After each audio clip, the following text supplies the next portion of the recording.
Durga, Lakshmi and Saraswati. They also represent tamas, rajas and sattva. Sattva will touch you. Saraswati never happened. That means you are in the cycle, you're in the trap of life and death. If you are aware enough, little supports that nature offers is good to make use of.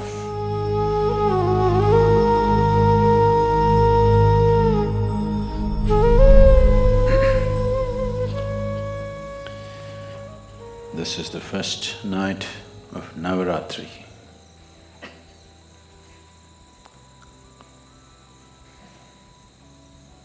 And this night, and this day, the coming day after this,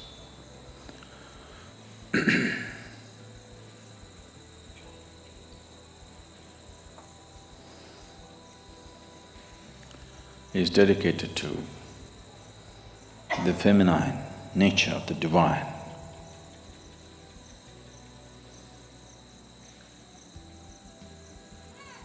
Durga,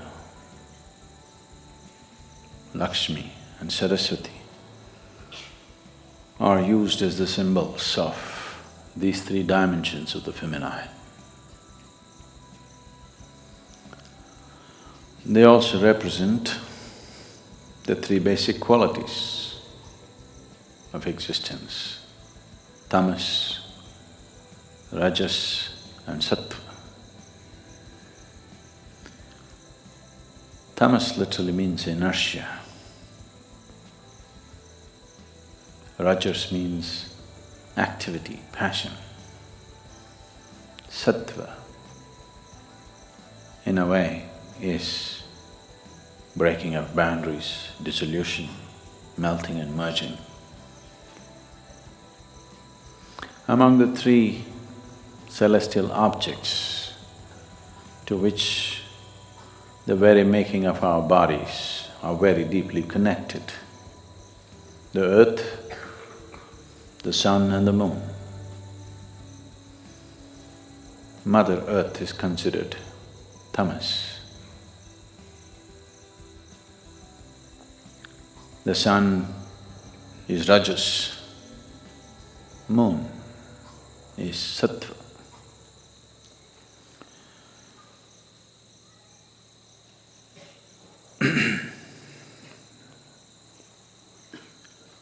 Those who aspire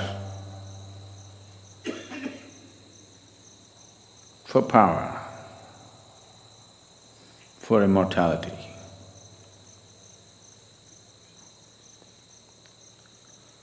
for strength, they will worship those forms of feminine which are referred to as tamas, like the Kali or the Mother Earth. Those who aspire for wealth, for passion, for life, and various other gifts that the material world has to offer.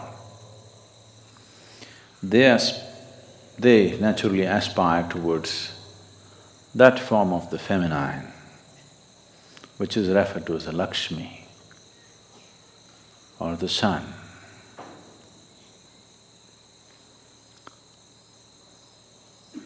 Those who aspire for knowledge, knowing, transcendence,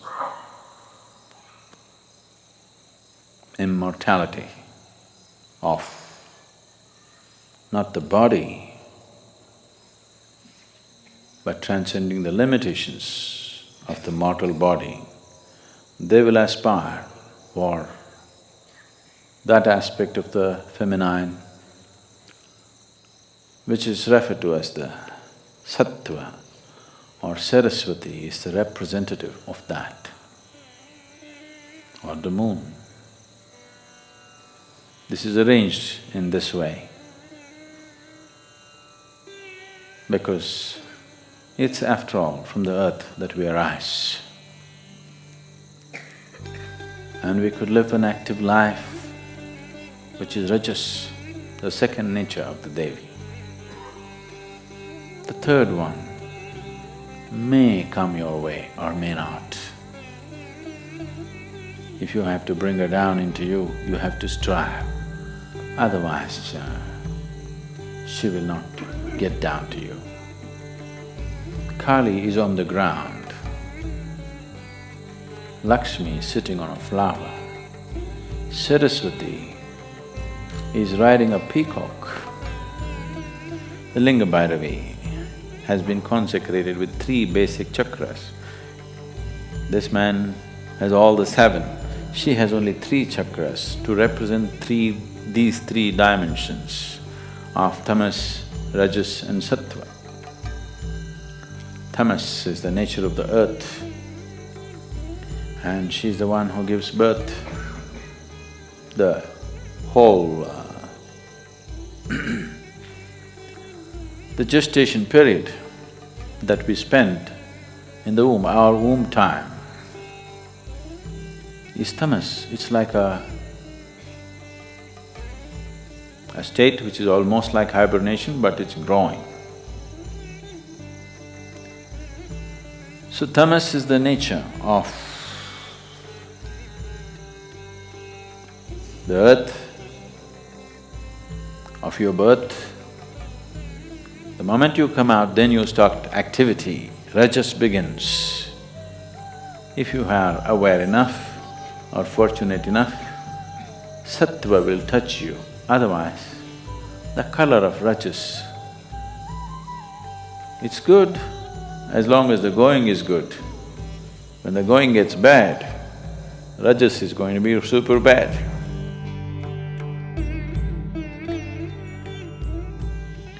So what was absolute inertia now has become a dynamic rajas. This may transcend or may again go back to the same thing. Durga Lakshmi, Saraswati never happened. That means you are in the cycle, you are in the trap of life and death, life and death, life and death. Transcendence is yet to come. So these two will anyway happen. What is in a state of inertia will get into a state of rajas and activity, and again fall back and become inertia for a certain period of time, and again get back into activity. This is happening to you as an individual, this is happening to the planet, this is happening to the galaxy, this is happening to the whole cosmos. It goes into a state of inertia and then becomes dynamic and again goes into a state of inertia. But the important thing is, this one has the capability to break the cycle and transcend.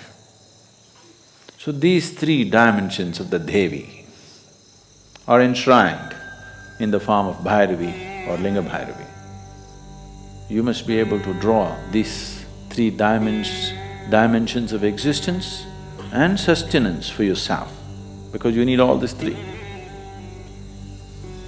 The first 2 are needed for your survival and well-being. The third is an aspiration to go beyond.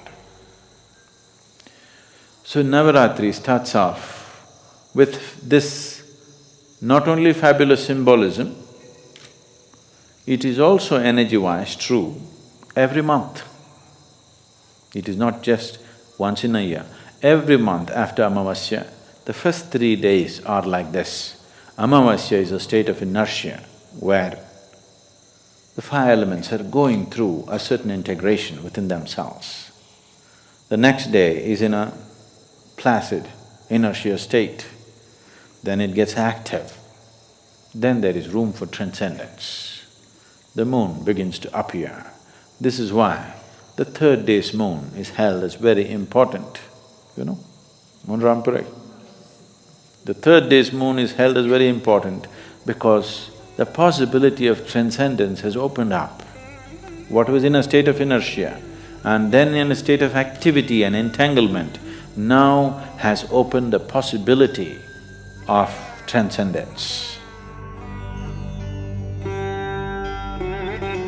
every month it is happening. This particular month is a little more pronounced because this Amavasya was more pronounced than the rest of the Amavasyas during the year. So, these 9 days, above all, to approach every aspect of life in a celebratory way, this is most important.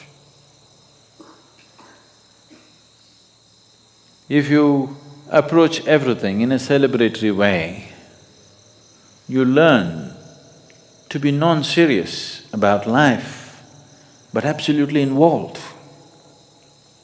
The problem with most human beings right now is, if they think something is important, they will become dead serious about it. If they think it is not so important, they will become lax about it. They don't show the necessary involvement. That's not it.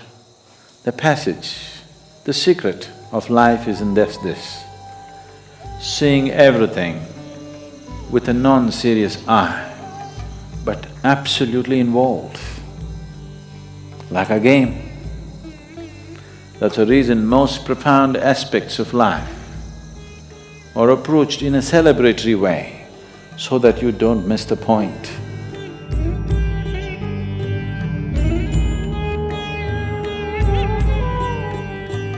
So, this Navratri,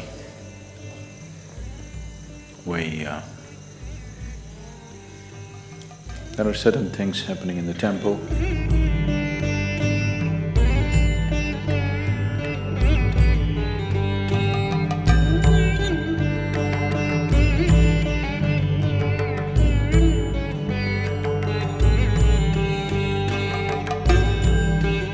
Making use of little supports that nature offers is good to make use of. Going on your own steam is not impossible.